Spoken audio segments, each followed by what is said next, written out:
Okay, well, since it's sort of a pre-explanation thing, I'll get this done before I actually start with the topic stuff. If you've been going through the Canvas sites, you notice there's this chunk of stuff between the first module and the second module.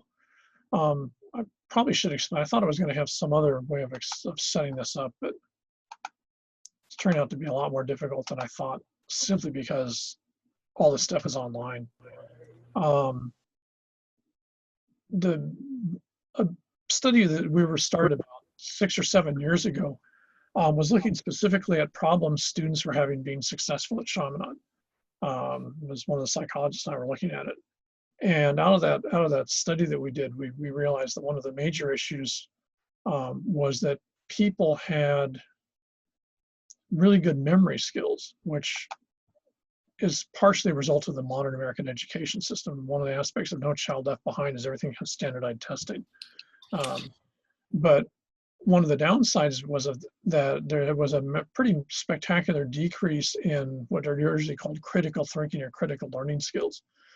This is actually a huge national trend. Because I've got at least 20 books on the shelf just dealing with that whole issue. It's just a huge discussion point. It's oftentimes labeled as the failure of modern education, but I'm not sure if it's education's fault. Nonetheless, folks in your situation are sort of stuck with that. And so our view was the result of the analysis of all this was one of the ways to help Chaminade students be more successful was basically try to give them access to the skill sets that the education system wasn't providing or made it difficult to find. And it certainly didn't emphasize. So out of that, we worked up a whole series of sort of training points. Darren handles it differently than I do, but it all sort of ends up the same way. And this is this module T1, which I think you guys can probably see. I've actually got our Canvas site up right now. And if you wondered what the hell does that have to do with geography, well, on one hand, the answer is absolutely nothing. It has nothing to do with the course content per se. Having said that, I can guarantee that if you're not comfortable with doing this stuff all the time, then you're never going to get a job as a geographer, and you're not going to get a good job as anything else either. Critical learning skills or critical thinking skills, there's the same difference, are the ways in which you make yourself a viable employment prospect in the 2020s, especially given the enormous amount of increase in unemployment. And if you think about it, one of the side effects of that is almost any area that you go into, there's a lot of people that had good jobs in that area that suddenly don't have them anymore. So in anything, if you're a college graduate right now, or even worse, that college graduate 2 years ago, and so you've got 1 or 2 years in the workforce, there's a bunch of folks that have 10, 20, maybe 30 years in that same position, or maybe a higher position in that same skill set. That when it comes to your resume, are just going to kick your ass. You know, their LinkedIn page is like 5 times longer than yours is. So in that situation, you have to bring something else to the table. And another aspect of this, which actually is in the second one of these presentations, is the fact that job skills and work are changing so radically that having a skill set doesn't make you employable. In many cases, having a skill set, if that's all you've got, really works against you. A real good example right now would be if you know anything about the COVID testing process. So if you're working for one of the testing sites, and not the people that actually take the test, but the people who do the analysis, as of about 6 months ago, that's now entirely automated. A year ago, that was done by people looking through a microscope. So a lot of folks that had a very specific skill set were getting pretty good money to do the analysis of whether people had something. Now that's becoming largely through automated machinery. It's a lot more effective, and to be honest, in fact, it's a lot more accurate. But that means those folks with that skill set now have a skill set that no one needs. The skill sets, the British would call it, you're now redundant, which is a very polite way for the American version, which means you're now obsolete. Obsolescence is a huge problem in the workforce in the 21st century anyways. And COVID makes it just accelerates all this. COVID didn't really make a lot of the stuff happen, but it put a lot of stuff on the fast track that was sort of changing in a monthly or yearly basis, now got changed in like a weekly basis. So the skill set that we're trying to give students is actually even more critical, just because of the change that have occurred, in the last 18, 24 months in terms of what people need to have. So that's the reason for this set of what we call small learning modules or critical thinking modules. I have tried, and I've got 2 of them up so far. I'll get the other ones done hopefully by the end of this week. to put these also in sort of an automated um, uh, uh, Panopto and also on YouTube format, so you don't have to actually go through the PowerPoints. You'll see them that way.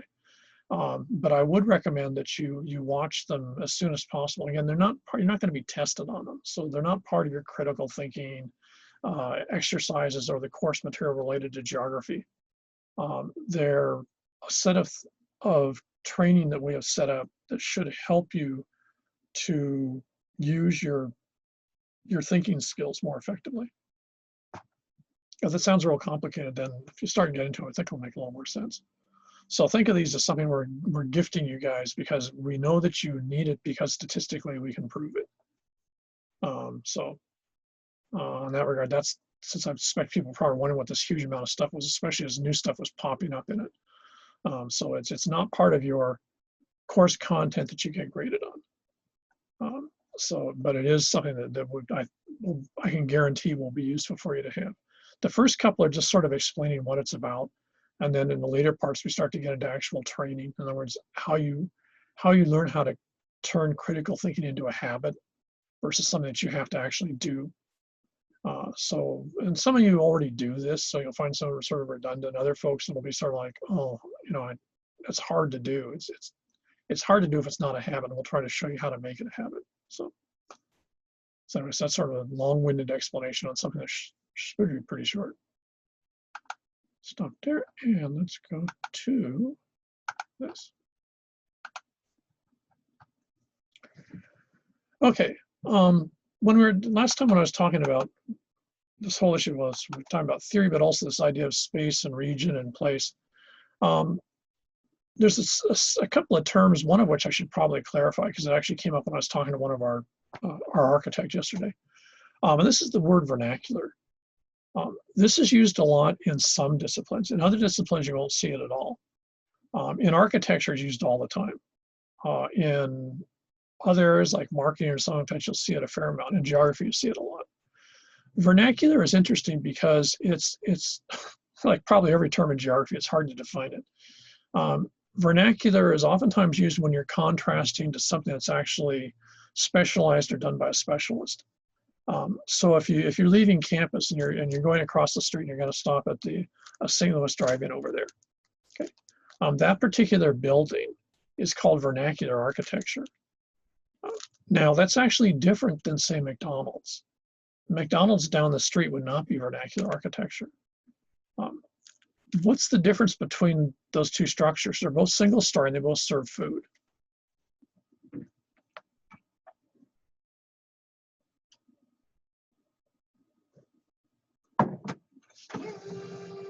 What can you tell me about the McDonald's?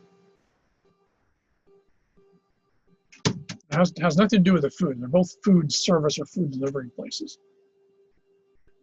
What makes McDonald's visually different than St. Louis Drive-In? Or WM Burgers, depending on what you like better.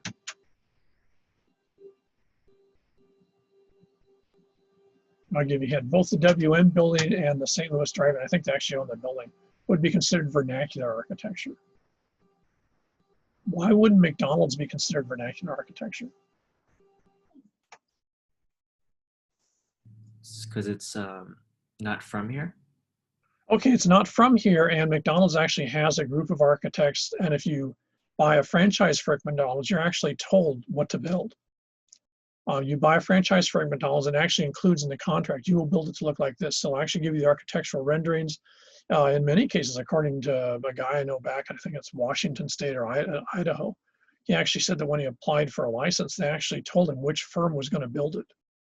And they actually send a lot of the stuff like the signs and everything, they actually send from wherever their headquarters are. So they basically, what they're guaranteeing would be that if Kayla is going to drive down a road anywhere in the United States, how will she know it's a McDonald's?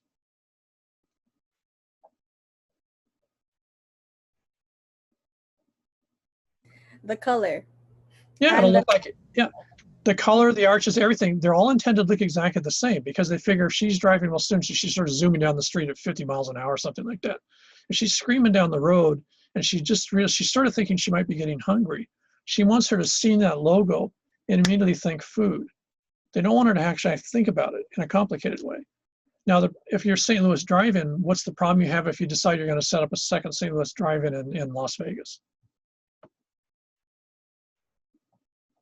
What don't you have that the McDonald's has?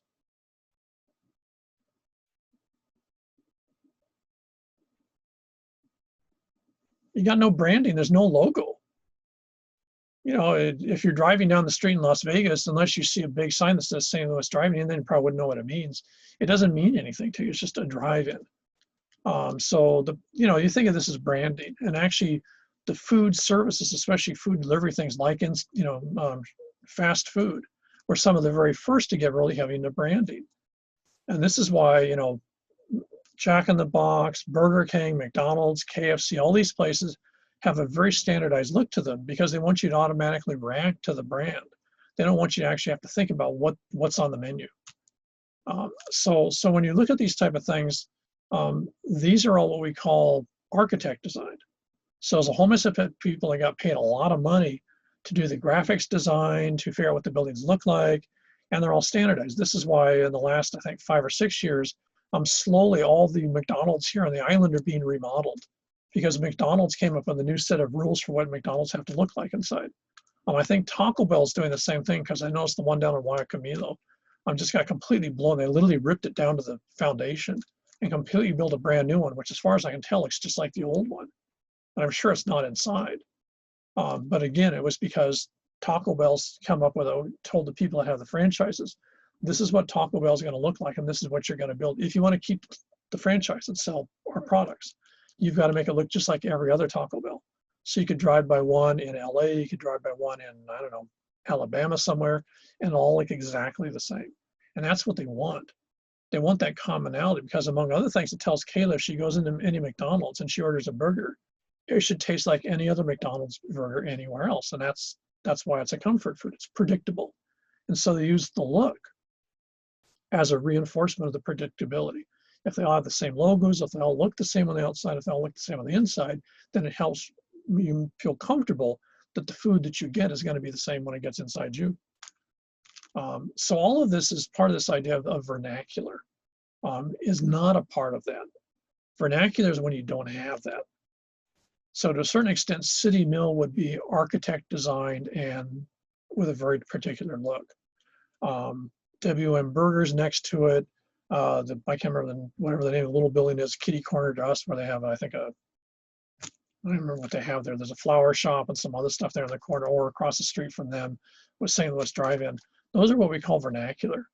When those were originally built, someone just had X amount of money and they said, hey, I want to put a drive-in in. So they just hire a civil engineer and they just build a building. And there's nothing interesting about the building. It's just sort of a place to do what they want to do. That's considered vernacular architecture. It doesn't involve architects. It's not designed with branding and a bunch of sort of conscious, intentional symbolism to make you different. And so if you think about it, when you drive down Palolo, if you turn left on 6th Avenue and go into Palolo, on the right-hand side, you've got McDonald's. On the left-hand side, you got the service station there. Both of those would actually be considered real architecture in the sense that they're both architect designed. They're set to standards. The minute you go any further into Palolo and you're into houses, then you're into vernacular architecture because they were built by builders for the purpose of providing a house. And they weren't interested in making a logo statement. They were just interested in providing, as much house as they could for as little money as they wanted to spend. So when you're looking at vernacular means something that people do, but it's not part of some sort of a architectural or business tradition. It's just people doing stuff because it's sort of the way we do things. Having said that, for geographers, vernacular is the way that we usually look at a landscape, just because it's going to differ from place to place. If you look, for example, if I'm going up Guacamole, or actually, it's not Guacamole. Well, actually, if I go up and down Guacamole also, but if you go on any of the streets in that part of Kalihi, you'll see a fairly large number of homes that are two-story and have very, very ornate railings on them. That's very typical of both Ilocanos and Tagalog families living in Kalihi, is to use sort of a variant form of what we call Spanish wrought iron railings to make a statement about, what a good-looking house should look like. You're not going to find those railings in Palolo. Why? Because there aren't any Filipinos living there, or very few. So all of those are vernacular. It's just people decided they wanted that stuff. They bought a house, and so they hired someone to put the railings in, and they went down to someplace and bought them, and they put them up because they wanted to make a statement on their house. So it's not part of a larger context, but it's very much the idea of what we call neighborhood or locality or region. So vernacular is actually a really good way to see patterns of how people operate on the landscape just by virtue of the ways that they do them, because they have the ability to make that.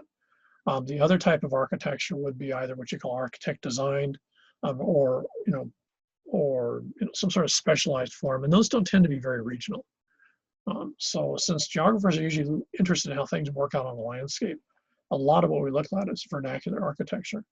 And there's all sorts of stuff. It turns out that the way Americans build barns changes every couple of states. And if you look at the type of houses, what is a normal house? A bungalow or style house is very much west of the Rockies. East of the Rockies, it looks different. So you'll actually see oftentimes you won't notice these until you drive through and you suddenly realize everything sort of looks different, but you're not really sure why. That's usually because you've shifted into some sort of other vernacular region with another set of symbols or things that people are doing on that place that makes it different than the other place around it. In some cases, that's actually intentional. They want it to look different because it reminds them of some other place that they're originally from or something that makes them feel like part of a community. In other cases, they just do it because to them, that's what's normal. Now, in the 19th century, one of the huge changes that occurs in Europe is the idea of nationalism. So prior to this, if you think of Europe in, say, the 15, I don't know, anyways, way back in history through, say, the 1700s, most of Europe was ruled by kings. You had monarchs. And so if you're the king of France back in the 1700s, you actually run the country, and to a certain extent, the country belongs to you. So among other things, that meant that the allegiance that you want from people is to you as the king. So, this is why you're going to get palaces, for example. You wanted to make a statement about the power you have as the monarch, and that's reinforced by the architecture that you put up, and everyone else lives in, cheap, crappy little places because that's where peasants should live type stuff. In the 19th century, that gets replaced with the idea of nation. And a nation or a nation state is defined by an attitude or a belief that there's a common culture or set of values that makes that group distinctive. So what happens in the case of France, for example, is you move from a king-based country to a culture-based country. So people start identifying themselves as being French. And if you look at the area, especially related to Germany to the east of them, you find that becomes a huge source of conflict because you have the French to the west, and you have a group of people to the east of them that say, well, we're German. And so what you find is, on one hand, there are different types of architecture between the two places, different types of vernacular architecture. But in the 19th century, because it becomes a really big thing to say, well, I'm French and so isn't, they're German, is now you start to build your house to have some sort of reflection of the group that you want to say you're related to. Now you get a little bit of that if you see someone driving down, or if you go to the lots of the mainland, especially in the Midwest, you'll frequently see right now, because it's a big deal, you'll see main streets with all sorts of American flags on them, or people have American flags in front of their house. They're trying to say what they want to identify as with the use of that piece of symbolism. In much of Europe, especially, since people's identity was very much related to how they saw themselves as part of this nation, what you had was a lot of what people did in terms of architecture was a way to make a statement about who's in the group. And also, by virtue, if you have a different type of architecture, you're not part of it, you're part of some other group. And you have to remember, these guys were going to war for the last couple of years, 100 years almost constantly. So what you got was in geography, since geographers were both part of this political system, and a lot of geographers, especially in the German tradition, were really, really big on the idea of what they called culture region. In fact, there's a German, I think it's Gesellstadt or something, I can't remember the German word for it, which basically means the idea of a culture region. And so they actually argued that you had a set of things that not only meant that you were German in terms of speaking the language and maybe eating certain types of food, but also your values and attitudes. And you still see this a lot. There's some really scary videos I usually show in the 102 class, which actually they're interviewing folks, and they say, well, being German means that you don't steal stuff, that you're a hard worker. They've got all these stereotypes about what's good about being German, and how if you're someone else living in Germany and you're not part of that particular group, you don't have those traits. And they also expect Germans to live in German-looking houses. So this whole thing sort of becomes packaged. Now what that means is if you're a geographer, in the 19th century, you actually could map out where Germans were by virtue of the type of structures they lived in, the type of food they ate, or other stuff like that that would make them unique. And this was usually for very explicit political purposes to define who should be part of a country or not. Now, if this sounds really goofy and sort of abstract, on one hand, it is sort of goofy and abstract, but it's also why the Nazi Germans in the 1930s invaded Czechoslovakia and Austria. They took over an area called the Sudetenland in Austria that basically where the majority population spoke German, had the same type of architecture. So the Germans argued that they had the right to invade and take over part of another country because the people in that other country were like them.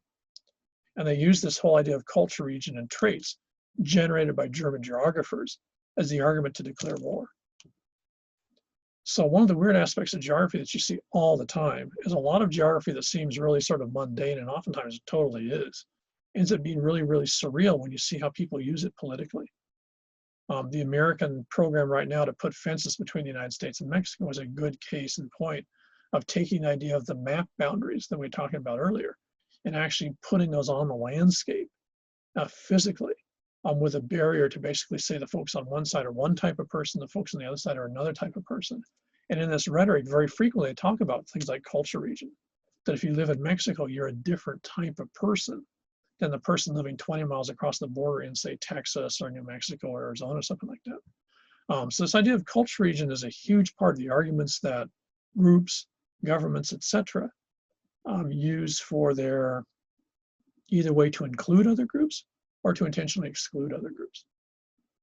So on one hand, it's just part of an intro class like this. On the other hand, it's sort of scary how you see it used on almost a day-to-day basis. A large part of the wars going on right now, almost anywhere in the world, are dealing with the idea of culture region.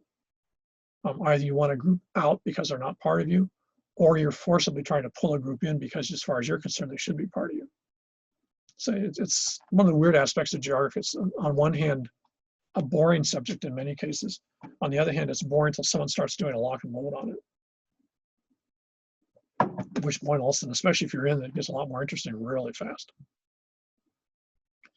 So when you look at this idea of regions, what you then are packaging is where things are similar and where things are different and how and why. And the trick that you get into that then is trying to see, how do you figure those out? Let's use a couple of examples here.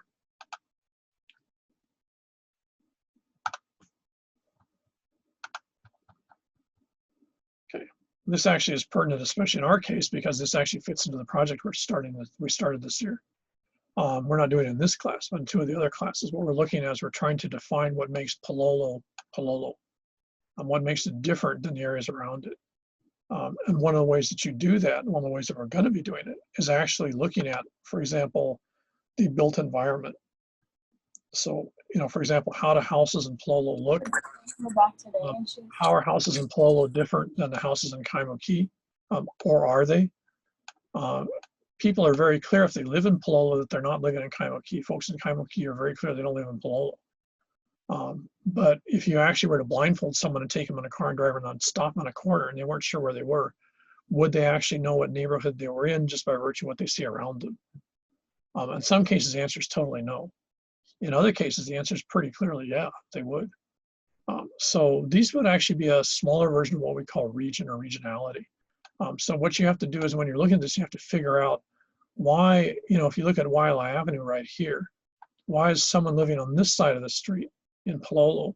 Why is someone living on this side of the street in Kaimoki? But if you notice, if we actually look at these two blocks, which isn't a bad example, what can you tell me that's sort of visually slightly different? Here's two blocks in Pololo. Now we hop across Wailea. Do those look slightly different than the blocks here?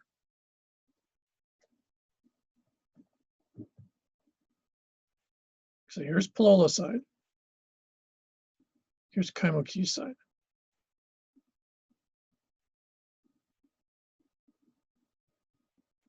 Without even getting any closer, do you see any difference between them? I'll give you a hint. Spacing might be what you want to look at.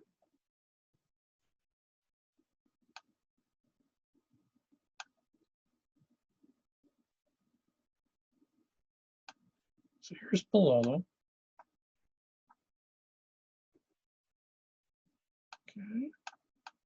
And here's Kaimuki.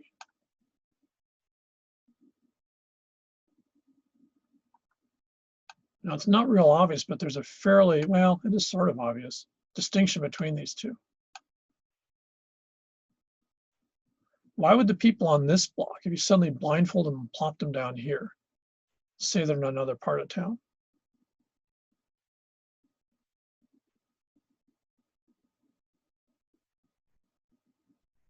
I'll give you a hint.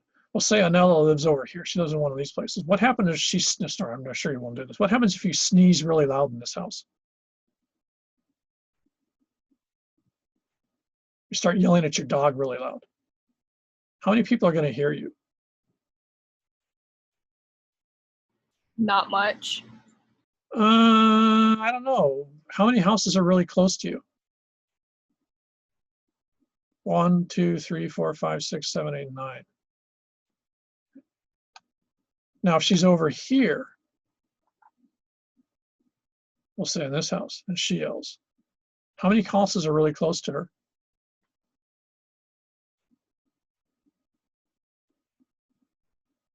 Notice how it's only about 4 or 5. Notice how the houses are more evenly spaced and the houses are much more structured. They're very tidy. They're nice little even grids. Palolo was actually a built subdivision. So all the houses were built at the same time. They were built by 2 developers as far as we know. And so all the houses were built just like going to Kapolei. So everything was put up, and pretty much if you notice, things are sort of the same distance from the road. A lot of these places look very, very similar to them in a particular block. What do you see in Kaimuki?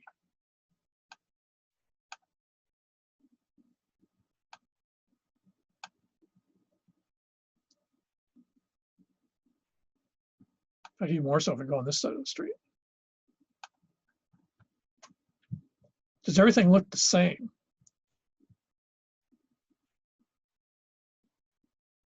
No.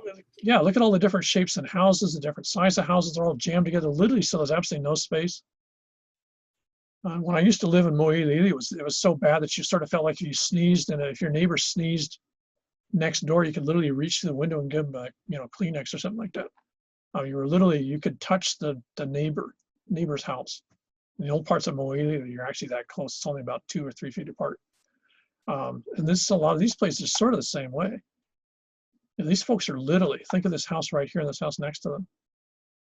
They're literally in each other's lap.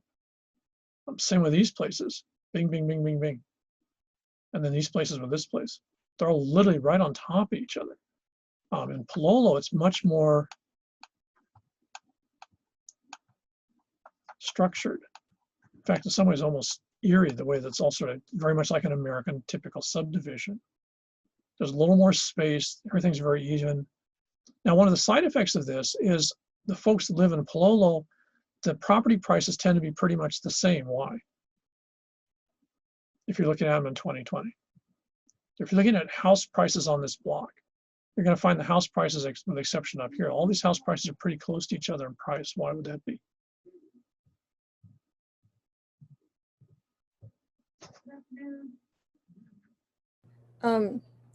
They look the same. Yeah, they're all the same size house. They're in the same size lot. They're in the same direction. They turn like other than they've painted different colors or maybe a different roof color. There's not a lot to choose between them. If you look at this over here in Kaimuki, you're going to find if you're looking at houses here, the prices are going to be all over the place. Some of these places are pretty good size. What was that other block? That's really fun ones. Some of these places are pretty good size. Other these places are pretty seriously small. So you're not going to find that same commonality. There's a lot more variety, you might say, in Kaimuki in terms of what you've got in terms of houses than you're going to get in Palolo. Now, that also means in terms of socioeconomic patterns, you're going to find a bigger mix of people that have more money or less money, either in terms of their jobs, what they spend on a house. In Palolo, what you're going to find is a lot of the folks there are all pretty much in the same socioeconomic bracket. They're all pretty much either they're making the same amount of money or they have the same type of job or something like that. Because they're living in the same type of place. Same thing you see in Kapolei or Mililani or someplace like that. You're looking at folks that are making X amount of money because that's why they bought that place. Now, what that also means, of course, in the American system, if Peyton has one of these houses here and he paid, I don't know, $300,000 for it, and he's now suddenly got this massive new job where he's making, 3 times as much as he was before. If this were the American mainland, what would he immediately do? Move out. Yeah, he'd move out. You know, if we were part of the typical mainland system, he would move out and move to Kahala or, you know, Aina Haina or someplace that's very much more upscale in terms of the price of it. Here in Hawaii, we don't tend to do that as much because this is oftentimes family land, and you might have relatives around here. So there's other pressures for you to stay in the same place. That's certainly true in Palolo. But if we're the mainland, people move, you know, like I think I mentioned before, every 3 to 5 years, they're out of there. So Palolo, we're just starting this work, but one of the things we're going to be looking at in the project is basically trying to figure out what are the actual region, what is Palolo as a region, and what subregions are there. And a good example would be, let's take a quick look. Let's just drop this. I had to do this yesterday.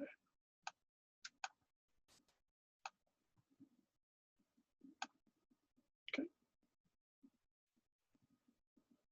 Okay, so here's a very typical street in Palolo. Oops, what happened there?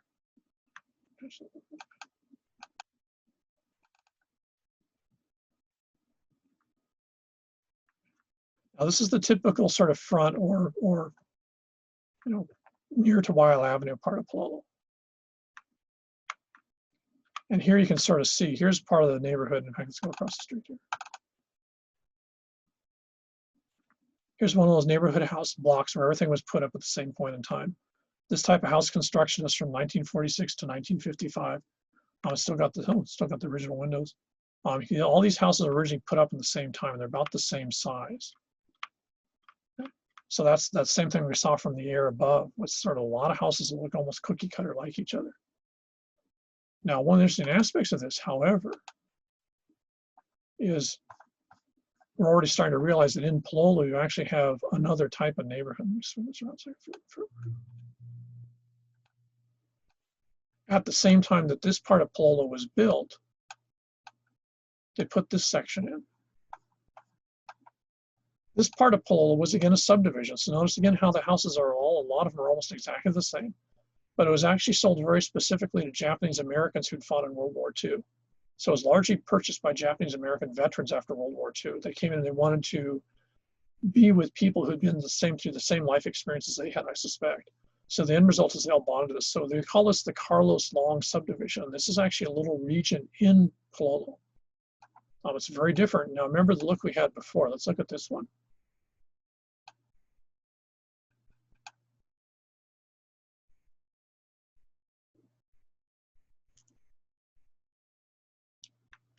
So again, if we look at these houses, a lot of these houses are from exactly the same age. In fact, here we can see two almost twins of each other down here.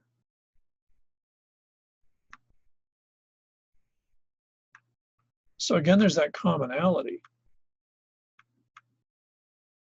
But at some point, rather interestingly, there's actually one huge difference about this area and Lower Kakaima or Lower Palolo we've already noticed. In Lower Palolo, what you find is a vast majority of houses will have this. They'll have cyclone or some other type of fencing. We end up in this part of Palolo, what you find is a lot of these homes don't. They're missing the fencing. They're not necessarily any bigger. They just didn't do the fence. Now, we're not sure what that means yet. We have suspicions. But one of the things that it does tell us is that even when they have these fences, they're much lower. They're not near as impressive, I guess, for lack of a better word. So people here have a different relationship with the street and their neighbors, because one of the main functions of fences in American society is to make a statement about what you think about your neighbors, which is better to keep them out. And most of the lower section of Palolo has fencing. Most of the Carlos Long subdivision doesn't have fencing. And when they do, it's not particularly impressive, but the vast majority of them really don't. And this is one of the things that if you were driving through here, you wouldn't necessarily notice the fact that most places don't have this. But it would be something in the back of your mind would sort of give you a sense that this area is slightly different. So one of the aspects of regionality then, especially, and this would be vernacular architecture, would be things like fences are a classic example of vernacular architecture. So the Carlos Long subdivision is a very different part from the rest of Palolo. It's a separate region, but we're just starting the work, so we're not really too sure how that what that means or why it means. We think we have guesses about what it means and why it means that. We're not particularly too sure about a lot of the specifics. So it's, on that hand, the interesting thing is the prices are the same. So if you're going to buy a house, it costs the same to buy a house here as it does in here. So it has no impact on the value of the home. It has to do with the people in terms of what they see. And people apparently in the Carlos Long subdivision will actually tell you that's where they live. They won't say they live in Palolo. They'll say they live in the Carlos Long subdivision. Folks down here will say they live in Palolo. Okay. Now, this is another example of something related to it, which is also another example of regionality, because this is actually intentionally done by the original owner. This is the area just next to, on the sort of wildlife side of Palolo. This particular section down here is usually called Wilhelmina Rise, and that's actually what it originally was called. This section up here is called Montevideo Heights. And the two areas, as far as we can tell, and again, we're just starting the research, we're not really sure what breaks them apart. Apparently, at least to realtors, the break is right here. This lower section is Wilhelmina Rise, and the upper section is Montelani Heights. And the interesting thing is in this case, the original terms have to do with the original owner. This entire area, this entire ridge was bought by Matson. I think it's, first it was whatever. It's the guy that owns Matson. The company is Matson Navigation. Everything you eat here in Hawaii is brought here by Matson ships. So it's the shipping guys that run the huge container yard down in Staten Island. And so he decided to call this lower section Wilhelmina, which was after one of the ships in his company. In fact, a lot of the street names, Claudine, a lot of these names are actually Matson ships. And if you go up in here, he called the other area where he actually had his house Montelani Heights. And so what you get is all these places, Mariposa, Monterey, Matsonia, these were all ships that belonged to the company. So he originally owned all of this. And this was his property. And the family mansion was up in here. Oh, no, right up here. Which is now a care home for old folks. So if you ever drive up in there, you look at it from up in Palolo or even from across from campus here and you see this. That's what this massive system is. So this particular neighborhood was actually defined by the person that bought it and actually named the streets and then turned it into a subdivision to make money off of it. And the interesting thing is what you find is people in this area don't have the strong sense of community that the folks do here in Palolo. People in Palolo are pretty verbal about being in Palolo. People here just sort of say, you know, I live in, oftentimes we'll say they live in Kaimuki, which is sort of interesting because as far as we can tell, Kaimuki's on this side. So when you look at this idea of regionality, it oftentimes especially plays out in sort of, I don't know if it's necessarily unusual ways, but maybe in ways you don't technically expect. Now, when geographers were looking at this, and again, you have to remember when geographers look at things, they tend to map them. So one of the things that they were looking at was, can you actually see the differences? In other words, if you're saying one area is different than another area, if you're saying one place is different than another place, can you actually, if someone challenges you, say, well, why do you say that? Well, because I see this and I don't see that.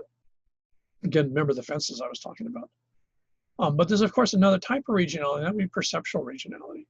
And again, this is what we're trying to look at here in Palolo. Is in Palolo, there's a very strong sense of being in Palolo and what that means. And what we're interested in is, do you actually see that in the landscape? In other words, if you live in Palolo, do you make different choices about what you do? For example, do you paint your house different colors? Do you put different types of stuff on the landscape? What is there about being in that place that shapes the way that you both see yourself, see your neighbors, and actually then manifest yourself in the landscape? Let me give you one of the classic examples here. Sorry, pull this up. And I didn't see this till when I was growing up. We moved to Oregon when I was in my last year in high school. So I saw this for the first time.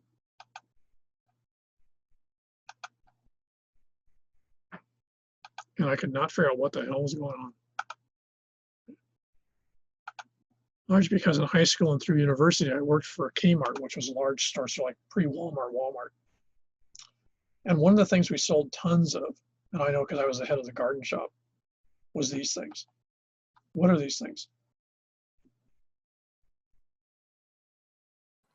Garden gnomes. Yeah. Yeah. How many of you actually ever seen these things? I mean, actually, okay. And what context did you see them in? A movie. In a movie? Oh, okay. Well, how? Right? I mean, That's a trip. Okay, how do you see them in a movie? It's called Romeo and Juliet. I hate to say it, but that's Shakespeare. That's like really, really old. I don't think there were plastic gnomes around then. What, It's they had plastic? basically the story of Romeo and Juliet, but in gnomes. in Like, gnomes. yeah. It's like You guys a, aren't, it's like this an isn't like it. animated You're not movie. trying to BS me on a Thursday afternoon, right? You're not making this up? No, you should watch it, mister. It's actually really good. Mr. Professor. I didn't even watch Really? the movie. I saw the trailer. Okay, so I can find it on Netflix or something? I don't know. know. So what? It's like Romeo and Juliet in gnomes? I mean, what's the title of the movie? Not Romeo. Nomeo. Romeo? Gnome. Oh, Meow. Gnomeo. Yeah. Okay, I'll go check that out. Now I'm curious. Hopefully I can find it on YouTube for free. Okay. So has anyone actually seen these in their natural environment outside of a movie? Yes. Okay, where? Over the summer I went to go visit my uncles and they actually had like a small little garden just for them. It was pretty cool. You don't mind me asking me, where was that? What state? California. You'll find them in some areas of California. There was actually a guy, a geographer, who had way too much free time or drunk too much beer for whatever reason. Back in the 1980s, that decided to do a study of where you find plastic gnomes. And it's actually pretty easy because it's only apparently like 3 or 4 companies actually sell these things. So you can actually go and contact folks and actually find out, where they sell these. So for example, this one's available on Walmart, it looks like. But I can guarantee there's some Walmarts in some parts of the United States where you wouldn't even be able to give the damn things away. In other places, you could sell them by a truckload. Now, where I grew up in Northern California, I had never seen these things. I mean, I had sort of seen pictures of them, but I'd never actually seen them in their, quote, natural environment running down the lawn. When you move to someplace like Portland, Oregon, you see the buggers all over the place. And especially because you frequently see them in company with plastic flamingos. So you wouldn't see the gnomes by themselves. In many cases, you'd find 1 or 2 gnomes and 1 or 2 plastic flamingos in the same sort of ornamental garden. And frequently, like you saw, they'd actually be in separate sort of display areas. But you'd also see the gnomes and the flamingos on either side of whatever the walkway was leading into the house. So in the front yard, you see these things like the Chinese would use food dogs, sort of like guardians, I guess, or something. Now, I've never figured out what these are about. My guess is they probably date from the Disney period in the 20th century when they were doing early Disney cartoons like the original Snow White or something like that, but I could be entirely wrong, I don't know. But they're hugely popular in some areas in the United States. And when this guy did a study, he actually found that you can see them in some areas and you'll never see them in others. So when I was going to university and as my undergrad, I was at the University of Oregon, one of the projects we were doing in my version of your class was we were actually mapping these and we couldn't find any of these in Eugene. And I know since I was working at the Kmart there, we never sold any of these. Now we sold them by the box load in Portland, Oregon, which is only about 200 miles to the north. So I have no idea when in one spot of Oregon you see literally boatloads of these suckers, and 200 miles in the south you wouldn't see any of them. So this would be something to actually be regionality, in a rather weird, but of course very money-making way. Places where these things are popular would be mappable. Now, when you guys see this, can you see all of these pictures or just this one up here? Can you see the whole thing like these guys down here? So you see the one exposing himself to the public, okay? Now, one of the things that you might be able to do, and again, you could probably do this given the amount of data we have nowadays, you probably could actually map where you find the fairly innocent gnome versus a slightly pornographic gnome in terms of what parts of the United States and what areas you'd see gnome 1 versus gnome 2 versus gnome sitting on a mushroom. At some point, it would be interesting to see if that relates to, for example, ethnicity. Does it relate to language? What are the motivational patterns? Does it relate to religion? Do you see different branches of Christianity being more gnome-oriented versus others, and maybe no religion at all? What's the factor? Because one of the things I found out, I certainly know from my own experience, that where you find these things is very regional. It's not, and the interesting thing is if you talk about places like Oregon's very big on calling what they call Oregonians, which are different than folks from California or any place else. So they see themselves as a package, but within that idea of Oregonian, there's the folks that would buy things like this and the folks that wouldn't be seen anywhere near these things within the same, within basically a, 3-hour drive of each other. Now, I've never seen a lot of these here. You occasionally will see maybe one or two, but I think the last time I actually saw it, I do a lot of walking through the neighborhoods here. I think the last time I saw it was maybe 8 or 10 years ago. And it'd be really interesting if Peyton or someone actually lives in, say, Kymok, or even worse, Kapolei, since Kapolei is pretty bolt down, straight-laced. I could just imagine if you live in Kapolei and suddenly he buys a whole, those are too ugly. Oh, here we go. If he buys himself a whole set of these things and puts them in the front yard, it'd be really interesting to see what the neighbors would do. Especially if it wasn't like Halloween coming up or Christmas. It was like, February, where there's absolutely nothing happening. Unless they'd seen Nomio, I don't think they'd necessarily be particularly happy campers with this whole process. In fact, here we go. Here's the whole army of gnomes. So this is a good example of actually what geographers look at. It oftentimes seems really goofy. But of course, on one hand, it is goofy. On the other hand, if you're the guys that make these things, you really want to know how many people want them and where they live, because that's where you want to ship the things out, because you want to control the market in large plastic sort of people that do bad Hollywood movies. So when you're looking at things like these are actually part of, this would be, on one hand, this is classic vernacular architecture. People buy these things. I mean, they're commercially made, but where you put them and what you do with them, I'm willing to suspect differs from place to place. My guess would be, since I seem to remember when one of my grandmas used to live in a trailer home park in LA, and that place had a gazillion of these things. It's like every house had to have a gnome in the front. And I'm not sure what that was about, but LA is a pretty strange city anyway. So it's the type of place we'd expect to see things like plastic gnomes. But I'm not sure what that was about. But there's things I don't remember when I was a kid walking around there that you'd see them outside of that mobile home park. So I don't know if in that case it was socioeconomic. It was the fact that almost everyone that lived in that park was retired. So maybe this is an age-based thing. When you get old, and if you're Anglo-American and sort of fellas, maybe buy a gnome as a pet. I don't, I have no idea. But you can actually map this out. And I suspect the companies that make these things can probably tell you pretty accurately where in the United States they get purchased and which ones get purchased in which parts. So if any of you are looking for a dissertation topic or you want to do a PhD, here's something free, a freebie just laid out in front of you to do when you've got way too much spare time. As if you can't find anything better to do with your time.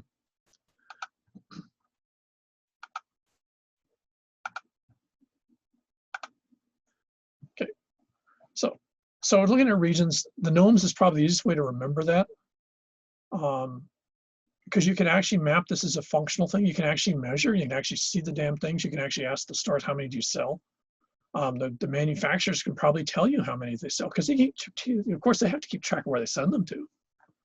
And in fact, I wouldn't be too surprised if you actually asked these guys, whoever makes these things, I'd be willing to bet they would probably tell you without any pressure, because it's no skin off their nose. They actually have the information available. But notice how it's also perceptual. A 3-foot tall, because most of these things, we're not talking about something that's large. I don't know how big they were in the movie, but these suckers are about 2 or 3 feet tall. Now, so they're not, I mean, you could trip over in the middle of the night if you weren't expecting to scare the absolute crap out of yourself if you bumped into one of these things. So they're big. So if you've got these standing in front of your house, or other neighbors have them in front of their houses, you're saying something about both who you want to be seen as, and also how you want to see the world that you live in, which I think I don't see anyone's have done any work on. I'm not sure what gnomes represent, especially the population that predates that movie. Now I've got to watch the movie because I'm trying to figure out why the hell someone, I mean, it's sort of clever. I'm trying to figure out why a plastic gnome becomes a movie star, but anyways. So a lot of this tends to get defined in what we call regional identity. And so what you'll see is a whole package of these type of things. This would include, for example, the food that people eat, the architecture, the plastic flamingos and gnomes.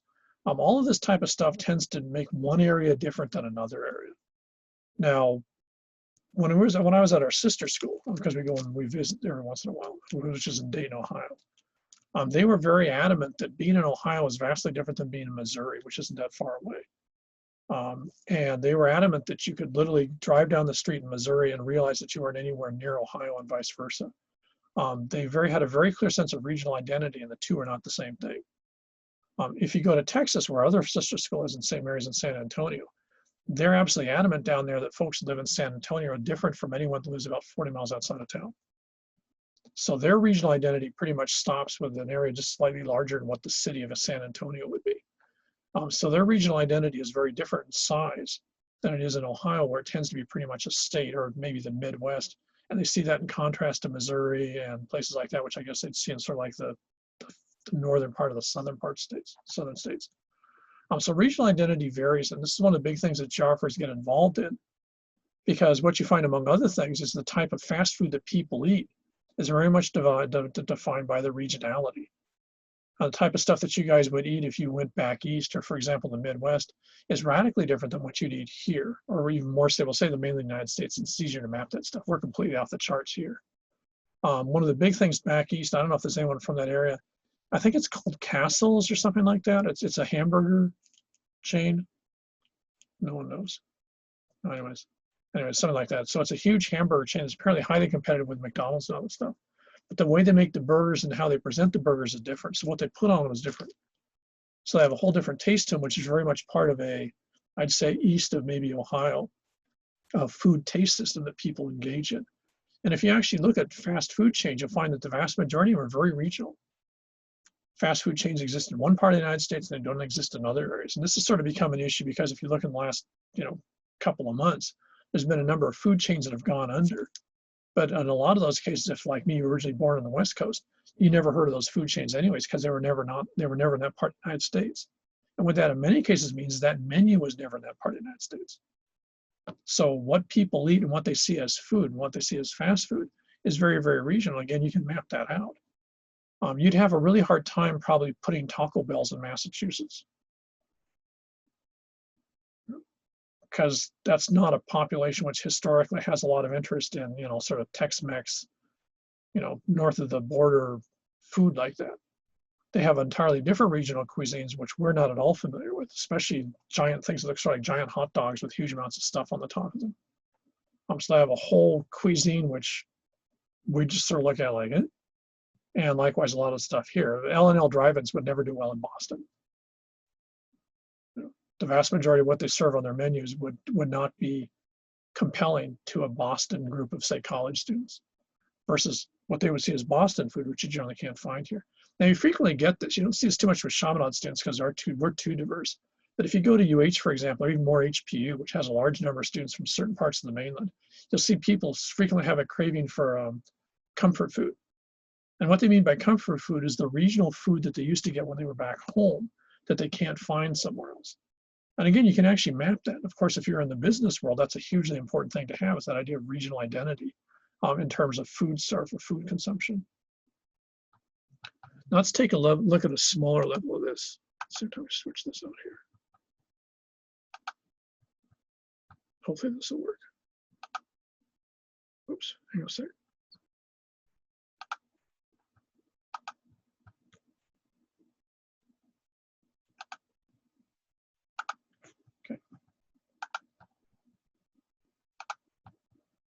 This is a fascinating trend that I see, especially in Asia. I don't see it too much outside of Asia.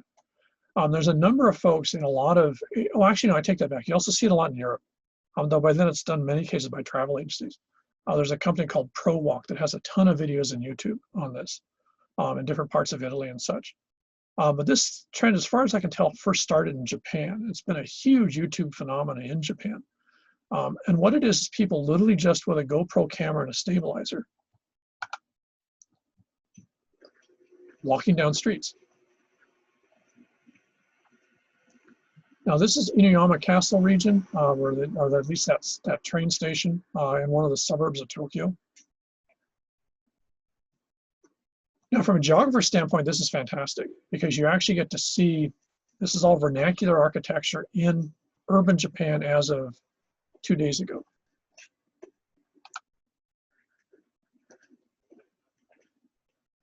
This is very, very typical Japanese neighborhood. Now, one of the interesting aspects of Japanese sense of place, which is also sort of why Pololo and Kaimoki are different yet the same, is Japanese have a very strong sense of place and regionality that's very, very, very small. So on one hand, you can walk through these streets, and if you're not familiar with Japanese urban settings, they all look exactly the same.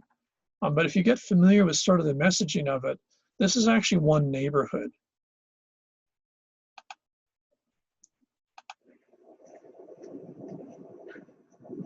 And the Japanese sense of urban neighborhoods is about the size of Pololo. In fact, it's smaller. Even in a huge city of Tokyo, which I believe is 27 or 31 million people. It's the largest urban area in the world. It's even larger than Shanghai. What you find is most people identify themselves with a very particular neighborhood that's generally about 6 or 8 blocks in size. So if you would, 1/5 the size of Pololo, or about the size of that little Carlos Long subdivision in Pololo, would actually be where if you ask someone, they won't say they're from Tokyo. They would say they're from Inuyama, or as we walk through here, or no, in Homachidori, which has a little bit of retail street, but if you notice, there's also a little bit difference in terms of the type of architecture, very, very minor. And generally almost no one, even if they're Japanese, would actually notice the difference. Except now we're on obviously sort of a shopping street. And this is a real famous sort of tourist area for Japanese tourists, sort of pretending they're in old Japan. So among other things, these girls rent these kimonos. So you go to these areas, you rent kimonos, they have kimono rent shops, and you rent them for an hour or two, especially the girls like to do this about between 16 and say 25 years of age. And they rent these outfits so they can sort of pretend, it's almost like a pretend dress up. And so they wander around this area and they can pretend they're in Japan, 100, 200 years ago. And then you take the outfits back. So this is part of a neighborhood that was literally within 2 minutes of that other place we looked at. But the Japanese living here would say very specifically they're from Homachidori. They would not think they're from Inuyama. Even though if you look at this from a map, they're literally just a block apart. And all of this is vernacular architecture. None of this is designed by architects. This is all just local Japanese building local Japanese stuff. I should point out sort of interesting when you look at the mixing, because this is as of 2 days ago. So they've lifted most of the sort of placement bans in Tokyo, which were in place till last week, actually. So now people are able to start cruising around. But then if we go on the side streets, we're still in Homachidori. And this is where the people live that are probably running those little shops. So this is yet another little tiny neighborhood.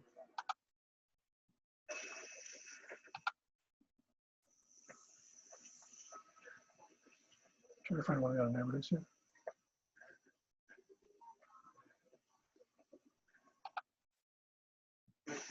It's one of those shrines. So this would actually be architectural design. This is not vernacular architecture. It's actually a very famous formal shrine. And then there's the actual castle, which I can't seem to get a good picture of.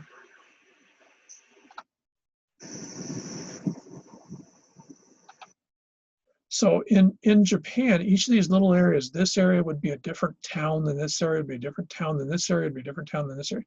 Little tiny places are where these people live. They don't see themselves as being in this larger thing. So on one hand, regionality would be the urban area that makes up this, which is Northeast Tokyo, I think. On the other hand, that's not how the perceptual regions that people who live here are very, very, very tiny. And in many cases would be not only that, but they're very functional. If you live here, if you're this guy and you live in Homachidori, I can guarantee you do the vast majority of your shopping on foot, and you buy it from little local folks that live around you that have little tiny places. You do a lot of your shopping at the local Circle K's, or what we call 7-Elevens, and places like that. You never shop at a Costco. You might have never gone into a large food store in your entire life.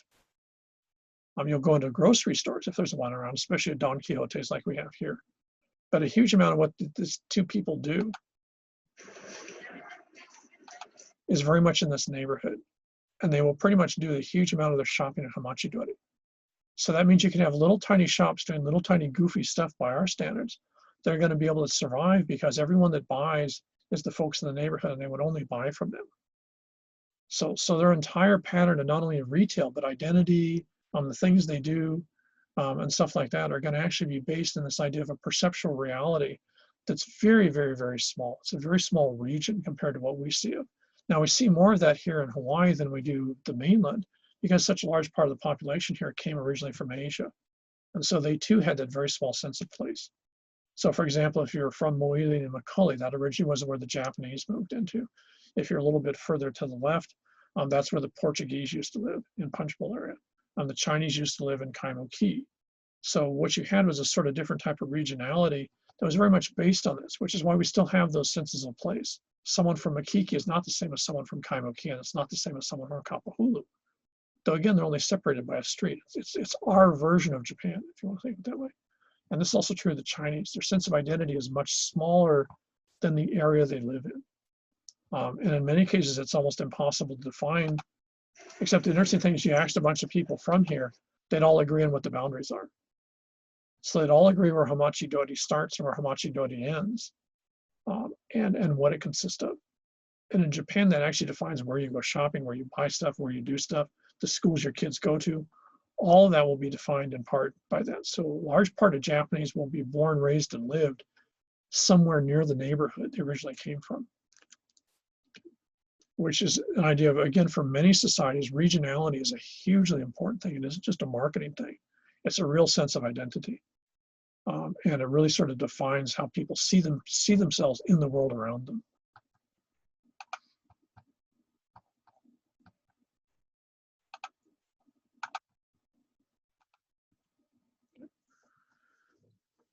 Now, in that situation, we sort of visualize those two people we were just looking at.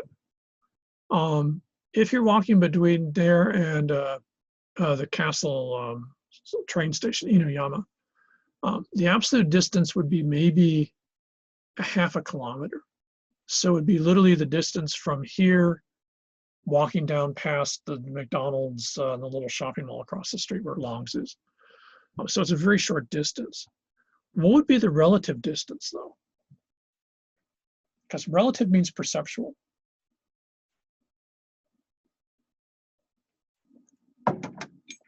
If Emily lives in Inuyama,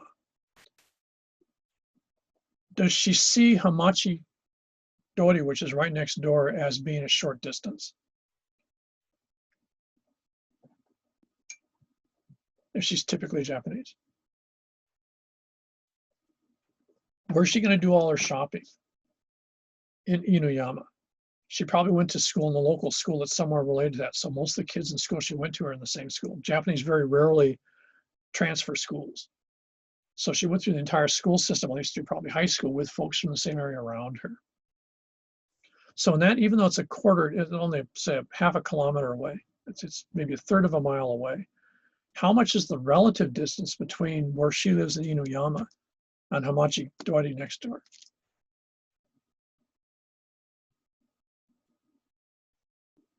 If Kaylin asked her for directions in Hamachi Dori, would she be able to give her directions?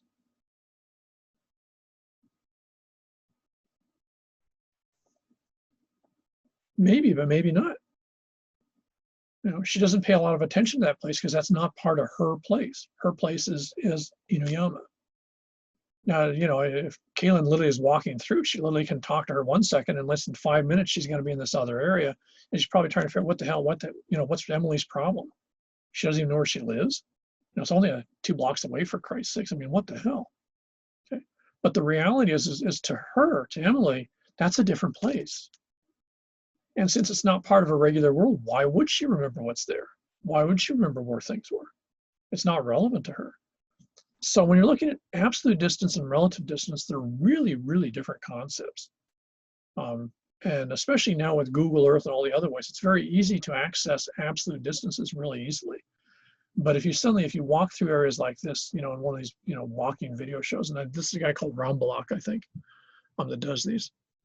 And you suddenly realize that relative distance can be very, very different than absolute distance, just because people see the world around them in a really, really sort of complicated pattern. Oops, sorry, knocked that off. So when you're looking at distancing, and region are really subtle concepts, and they actually have a huge amount to do with how we identify ourselves. You guys, by being in Honolulu in 2020, are actually good examples of that, because Honolulu is a very, very particularized, very small, it's a 900,000 person city, or more accurately, about 800,000 people live here. But if you think about it, if you're from where I used to live out in Aiea, you don't think of yourself as being from Honolulu, you're from Aiea. Even though it's technically part of Honolulu. In fact, the whole island is the city and county of Honolulu, which pisses my friends off hugely to live in Kaneohe. Because as far as they're concerned, they sure as shit don't live in Honolulu. And of course they don't. And it's the island of Oahu. But the fact that it's called the city and county of Honolulu tells you something about the dominance of the city in the way that this island is shaped. Now, if you lived on Maui and, the mayor suddenly says, oh, if I forget what the guy's name is right now. If he suddenly says, okay, we're going to call the island of Maui, we're going to change this, it's not going to be Maui County, it's going to be Lahaina County.